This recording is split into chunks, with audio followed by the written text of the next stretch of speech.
Salut Paul. Salut. Donc c'est toi qui as choisi ce lieu. Tu viens d'ici. Ouais, exactement. On est précisément à Saint-Gilles, qui est juste à côté de Rennes. Mhm. Et c'est toi qui as choisi le lieu qui est une espèce de bibliothèque publique. C'est ça. C'est ça.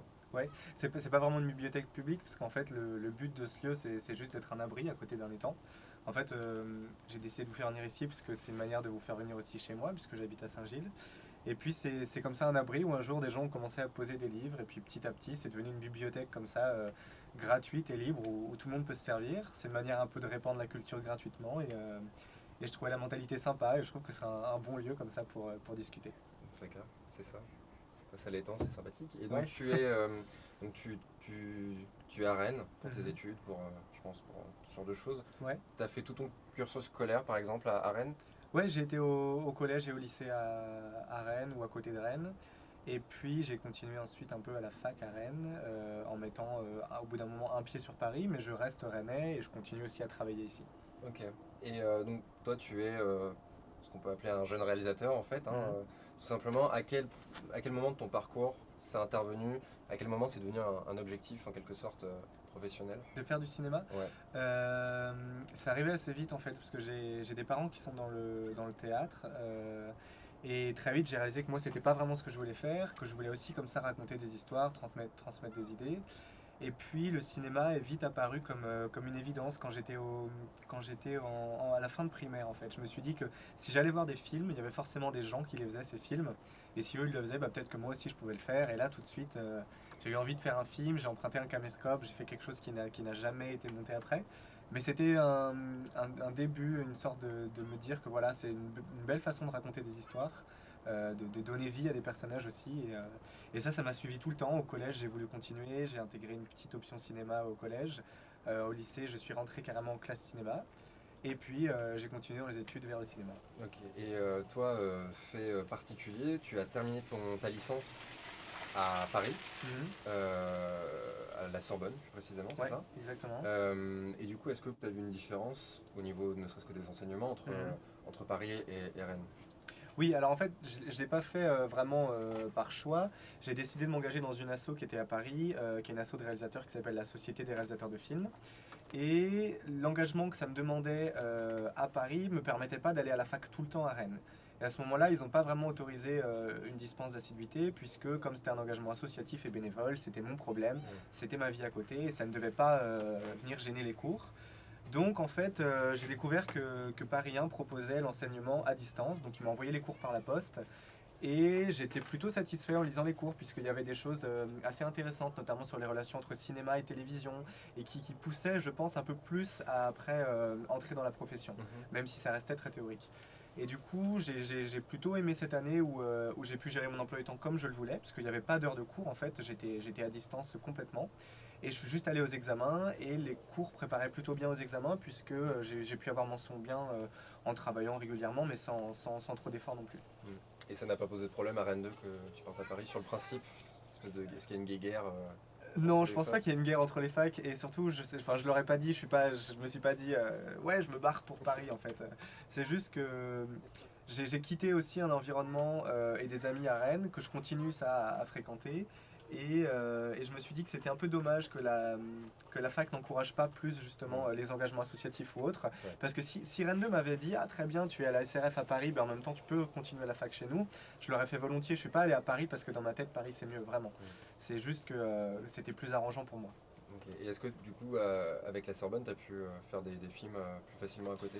Alors, il me semble que c'est un petit peu plus pratique que Rennes 2. Après, pour autant, comme j'étais pas physiquement à la fac, on avait un film à réaliser en L3, mais comme je sais qu'ils ont également affaire à Rennes, donc voilà, j'ai fait ce film de mon côté, et je sais qu'ils ont aussi du matériel à Paris 1, mais voilà, je connais des étudiants là-bas, j'ai pas l'impression qu'ils font non plus plus de tournage qu'à Rennes, hein. C'est D'accord. le système en général dont je parle. Pour avoir vu quelques-uns de tes derniers films, Mhm. pour le coup, tu es revenu à Rennes pour les faire. Oui, oui, ça c'est marrant, Par disons volonté, je que... veux dire, en quelque sorte, quand tu as le choix, tu préfères les faire à Rennes. En fait, on a dit à un moment, ouais, du coup, Paul il est parti à Paris. C'est pas vrai, je suis jamais vraiment parti à Paris. J'ai mis un pied là-bas, mais je reste à Rennes. Mhm. Mes films, je les fais à Rennes. Je les fais avec bien souvent des productions rennaises, des techniciens bretons aussi. Donc, non, c'est vraiment une volonté de rester ici, d'ancrer aussi ce que je fais dans le territoire, parce que c'est un territoire qui m'intéresse énormément. Et du coup non, Paris j'y suis, mais je ne m'imagine pas pour l'instant tourner un film à Paris, sauf si l'action doit vraiment s'y dérouler. Mais j'en ai même un peu marre de voir tout le temps au cinéma toujours les mêmes décors et toujours les mêmes rues de Paris. Je suis très content d'aller montrer des paysages bretons, une cabane dans la nature rennaise ou ce genre de choses. Ok, et ouais, la région, c'est tu mets un point d'honneur à le faire en région, la région Ouais. bretonne. Mais est-ce qu'il y a parce que par exemple, pour certaines productions, même dans le circuit classique, on va Mhm. dire, les régions peuvent aider Mhm. à la production, au budget, aux subventions, ce genre de choses. Est-ce que la région Bretagne soutient?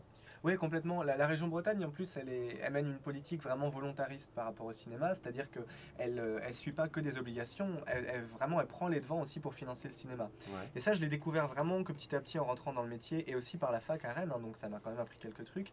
C'est on n'a pas besoin d'être à Paris pour percer. C'est d'ailleurs ce qu'on nous dit, ah, t'es breton, c'est galère et tout. Moi, je pense au contraire que c'est un atout. On est dans une région qui soutient énormément le cinéma, il y a des aides au cinéma par la région, mais il y a aussi beaucoup de techniciens qui sont installés en Bretagne. Il y a un large tissu de festivals, on en connaît plein à Rennes Mm. comme ailleurs, C'est donc vrai. on peut montrer nos films aussi en Bretagne. Et puis voilà, il y a des productions bretonnes, il y a des sociétés de post-production, même des fois on prend l'exemple de AGM par exemple, qui était à Paris, ils ont fait le choix de venir à Rennes, Mm. et je pense qu'ils s'en sortent plutôt bien comme ça. Donc non, Même, on même a mieux un, peut-être finalement. ouais, J'ai plus peut-être l'impression mieux que ça aussi, ouais, s'entendait, ouais, ouais. ouais. On a un territoire qui est vraiment favorable, je pense, au cinéma. On a aussi une asso qui s'appelle Film en Bretagne, qui est une asso qui réunit les professionnels, qui les forme aussi. Mhm. Et ça, il y a beaucoup de régions qui jalousent un peu cette asso, parce que il y a des gens qui parfois s'aiment pas, mais qui arrivent à travailler ensemble comme ça pour le bien du cinéma. Donc non, je pense que Il y a beaucoup de trucs de choses mises en place quoi, complètement. pour aider. J'envisage pas en tout cas de faire pour l'instant du cinéma ailleurs, sauf si le film l'exige. Mais je suis très bien en Bretagne et je suis très bien à travailler avec des Bretons. Aussi parce qu'on a moins le sentiment de concurrence. Du coup, maintenant, j'ai l'impression, en quelque sorte, qu'il y a une opposition qui s'est créée Mhm. entre donc, les gens, pour faire très simple, plus âgés, qui sont dans le milieu depuis plus longtemps, qui ont participé à instaurer beaucoup de choses, des Mhm. institutions comme le CNC par exemple, Ouais. et de l'autre côté, des jeunes qui voient qu'ils peuvent faire des films facilement, entre guillemets, enfin, qu'ils ont à portée de main beaucoup d'outils, beaucoup plus simplement qu'avant en tout cas, Ouais, bien sûr. et que du coup, il y a, pour employer un terme un peu fort, il y a un choc des générations en fait qui va s'opposer, et que les deux veulent rester dans leur zone de confort et qu'il y a une opposition en fait qui se Ouais, crée. ouais, c'est un bon constat. Disons qu'en fait, il y a comme une sorte de nouvelle vague, comme certains l'appellent, qui arrive en France en ce moment. C'est une génération de cinéastes très très jeunes, bien plus jeunes qu'on le pensait, puisqu'aujourd'hui, comme tu le disais, on peut faire des films avec n'importe quoi. On le voit, il y a des jeunes tout petits qui, avec des iPads, tout ça, arrivent déjà à monter des choses. Et donc, on a comme ça des jeunes cinéastes de parfois 16, 17, 18 ans et plus, bien sûr, qui aujourd'hui veulent faire des films, veulent aussi transmettre une vision du monde qui les entoure. Euh, et forcément, ça bouscule la génération plus ancienne, ou en tout cas les institutions. Parce que le but d'une institution, c'est de permettre des choses, mais aussi forcément, une institution, on le sent dans le nom, c'est quelque chose qui est, voilà, qui est ancré. Et quand comme ça, il y a plein de jeunes qui arrivent et qui veulent révolutionner le cinéma en quelque sorte, bah forcément, ça effraie. Et aujourd'hui, on assiste comme ça un peu voilà, à tout un tas de jeunes qu'on essaye de cantonner à YouTube. On leur dit, mais YouTube, c'est très bien, faites vos films sur YouTube. Et qui veulent faire autre chose et qui du coup essayent de trouver d'autres manières aussi d'être financés, notamment avec tous les sites de crowdfunding, parce que ils ne trouvent pas porte ouverte dans les institutions telles que le CNC ou autres. C'est très dur d'avoir un film financé quand on a 19 ans. Ça entraîne aussi une grande frilosité de la part des producteurs. Les producteurs, quand ils voient des bons scénarios de jeunes, sont parfois un petit peu effrayés. Et en même temps, ils sont parfois attirés par le côté un peu coup de com', comme un nouveau Xavier Dolan français. Ouais. Pourquoi Donc, effrayer? On peut revenir sur ça? Pourquoi effrayer? pourquoi effrayer? Parce que c'est très dur de financer le film de quelqu'un qui a 19 ans. Déjà, un premier film, c'est dur à financer. Mais alors en plus d'un très jeune, ça effraie parce qu'on ne sait pas si derrière les financements, on va les trouver. Et d'ailleurs, il y a des producteurs très courageux qui le font, et ça, je trouve ça super. Mais lorsqu'on regarde les chiffres officiels du CNC, sur l'âge moyen d'un réalisateur de court-métrage en France, c'est à peu près 38 ans. Ce qui est sidérant parce qu'on connaît tous des réalisateurs de court-métrage et en général, c'est pas des gens qui ont 38 ans. Non.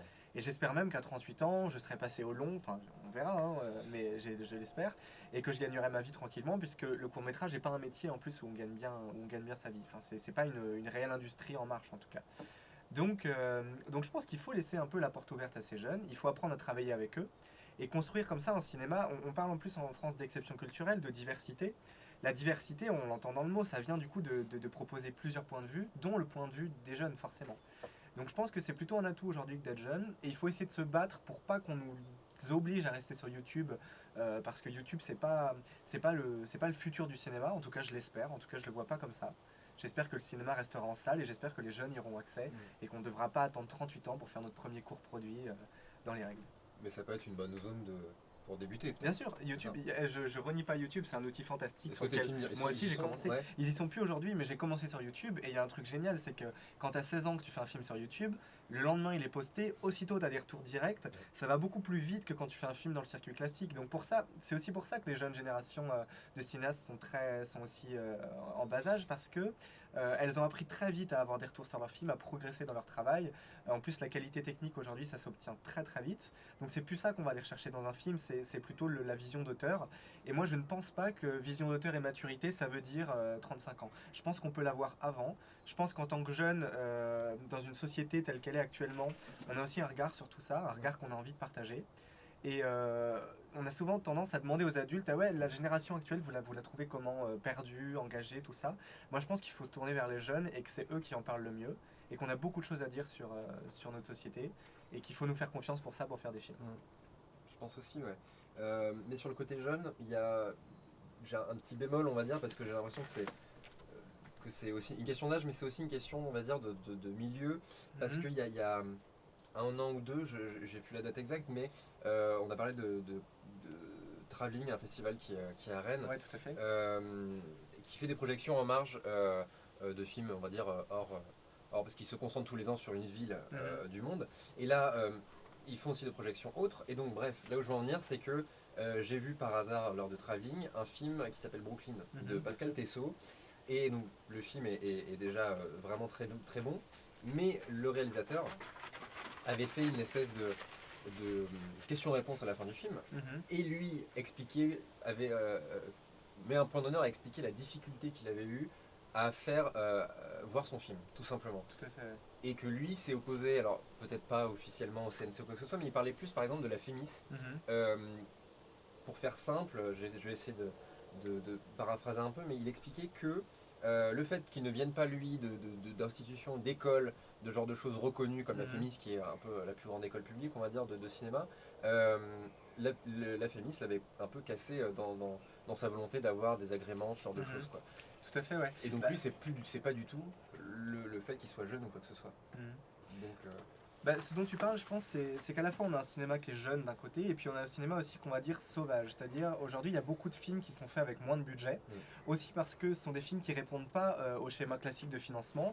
Par exemple, je veux traiter d'un thème qui est ultra actuel et j'ai besoin de faire mon film demain, et ben je peux pas attendre 2 ans qu'un producteur trouve les financements. Donc c'est des films qui vont être faits avec moins d'argent et qui derrière ne pourront pas prétendre à l'agrément et tout un tas de choses très techniques, et donc qui ne vont pas être considérés par le CNC ou d'autres institutions comme dans le circuit, qui vont avoir derrière beaucoup de mal à sortir en salle, qui ne pourront pas prétendre au César.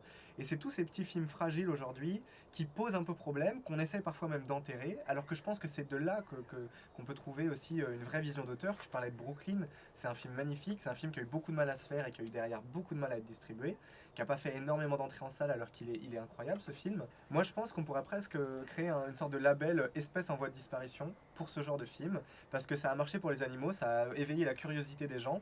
J'aimerais que la curiosité des gens se tourne vers ce genre de petits films aujourd'hui, qui parfois vont montrer quelque chose aussi de très étonnant, parce que le cinéma en France est financé souvent par des passages en commission. Ces films-là, eux, ne sont pas passés en commission, c'est-à-dire qu'ils sont complètement libres dans leur forme et dans leur fond. Personne à un moment n'a dit c'est pas mal mais tu pourrais un peu réécrire comme ça. Le gars il y est allé, il a fait son film avec sa propre vision. Et moi je pense que ça mérite d'être vu derrière, donc il faut soutenir ce genre d'initiative. Et oui, c'est une nouvelle forme de cinéma qui a beaucoup de mal à se faire parce qu'on essaye comme ça de l'écarter. Les films sauvages faits sans budget, on dit voilà, du coup l'équipe n'est pas rémunérée comme il faut, tout ça, donc ça peut pas être des films qu'on va considérer derrière comme des vrais films. Bah, des fois c'est justifié, je pense que l'équipe soit pas toute rémunérée, c'est parce qu'à ce moment-là c'était pas possible de le faire comme ça, et ça veut pas dire que le prochain long de ce réalisateur sera identique, quoi. Ouais. Et pour l'anecdote, on va dire, Brooklyn, pour le coup, en France, n'a pas été beaucoup distribué, mais dans le monde, il a fait beaucoup de festivals, ce genre de choses. Ouais. Il a voyagé Amérique du Sud, tout ça. Bien sûr, il a beaucoup hyper impressionnant de se dire que, quand moi je l'ai vu, c'était peut-être une des rares diffusions en salle en France, quoi. J'ai trouvé ça. Tout à fait. Bah, en fait, c'est le paradoxe un peu dans le cinéma français, c'est que pour les jeunes ou pour ces films un peu dits sauvages, Il y a un rejet, quoi. Ils vont aller représenter la culture française à Ouais. l'étranger, mais la culture française elle-même les renie un peu en disant ah non, ça c'est pas de nous.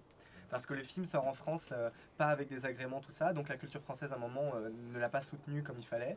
Et derrière, par contre, ça va représenter, on va dire, ah les Français, qu'est-ce qu'ils sont forts quand on a vu Il y a Brooklyn. une patte quand même. Voilà, et du coup, Ça. je pense qu'il faut aujourd'hui apprendre à travailler avec ces films-là. Et je crois que le CNC travaille en ce moment dessus. Ils essayent d'ouvrir une brèche comme ça pour ces films fragiles, ces films faits avec un peu moins d'argent. Et j'espère que ça va se faire parce que des fois, il y en a des films comme ça et c'est justifié. C'est pas juste des réalisateurs qui ont dit non, j'ai pas envie de payer mon équipe, j'ai pas envie de me faire chier à avoir de l'argent. Tout le monde veut faire des films avec de l'argent. Si Pascal Tessot, pour faire Brooklyn, il avait pu avoir 2 millions, il l'aurait fait avec 2 millions. C'est juste que la démarche de son film ne le permettait pas. Ok. Et est-ce qu'on peut faire du film sauvage en Bretagne? Ouais, bien sûr, on peut faire des films sauvages partout. Est-ce que c'est C'est, plus euh, facile de le faire en Bretagne? Ouais, non, pas forcément plus facile, je sais pas. Disons qu'en Bretagne, on trouve vite des partenaires qui peuvent prêter du matériel, qui Mhm. peuvent prêter aussi des techniciens bénévoles, des fois, qui font leur intermittence à côté avec d'autres tournages. Du coup, ça les dérange pas, 1 ou 2 jours par an, parfois plus, de venir comme ça prêter un coup de main sur des tournages bénévoles et des tournages de jeunes. Alors, c'est vrai aussi que comme il y a énormément de tournages comme ça de films sauvages, en général, la qualité moyenne de ces films est assez basse parce que bien souvent, voilà, c'est pas passé par des commissions ni rien, personne les a lus, donc les gens s'autorisent un peu tout et ça donne pas des bons films. Mais au contraire, il y a aussi parfois des vraies pépites qui sortent de tout ça. Et en Bretagne, des fois aussi. Ok. Et donc toi, en gros, pour conclure, comment tu vois ton avenir en gros? Est-ce que tu penses que, mine de rien, tu vas être obligé d'arriver à Paris ou dans des choses plus grandes ou pour Alors, l'instant, tu préfères faire ton trou à Rennes? Ce qui est En sûr, Bretagne. c'est que je le dis aujourd'hui et j'espère que je m'y tiendrai. On peut ressortir l'interview dans 10 ans. Hein. Carrément. Attention. Je n'irai jamais à Paris dans le sens vivre complètement à Paris et j'abandonne la Bretagne. Ouais. Je pense pas en tout cas que c'est nécessaire pour le métier que je veux faire. Par contre, c'est sûr que voilà, j'ai un pied déjà sur Paris et je vais le garder parce qu'il y a plein de choses à faire là-bas. Parce que je suis aussi engagé dans une asso et j'ai le sentiment comme ça de faire quelque chose de juste, de faire quelque chose qui me plaît aussi. Et ça, je peux peut-être moins le faire à Rennes. Donc non, je serais forcément amené comme ça à voyager, mais mon avenir, je le vois aussi, pas à faire toujours des films fauchés, des films sauvages. J'espère plus tard pouvoir payer mon équipe. Pour l'instant, tous les cours que j'ai réalisés, ce sont des cours à tout petit budget, comme on en parlait tout à l'heure, c'est-à-dire voilà, des techniciens bénévoles, une équipe qui vient gratos. Là, je suis en train de préparer un premier cours financé, donc un cours dans le cadre logique, Circuit si classique. possible, circuit classique, Ouais. c'est ça, si possible avec le CNC, tout ça, on verra. Parce que ce film-là le permet. Mais si c'en était un autre et qu'il fallait le faire dans l'urgence, je m'embêterais pas à demander des financements. Merci Paul de nous avoir accordé cette interview et un petit peu de ton Merci à temps. vous, c'était un plaisir. On te souhaite en tout cas d'arriver à cet objectif-là, que ce soit à Rennes, en Bretagne ou à Paris, où que ce soit. Ça marche. Et nous, on se donne rendez-vous le mois prochain pour le 2e épisode de Zone Rêve.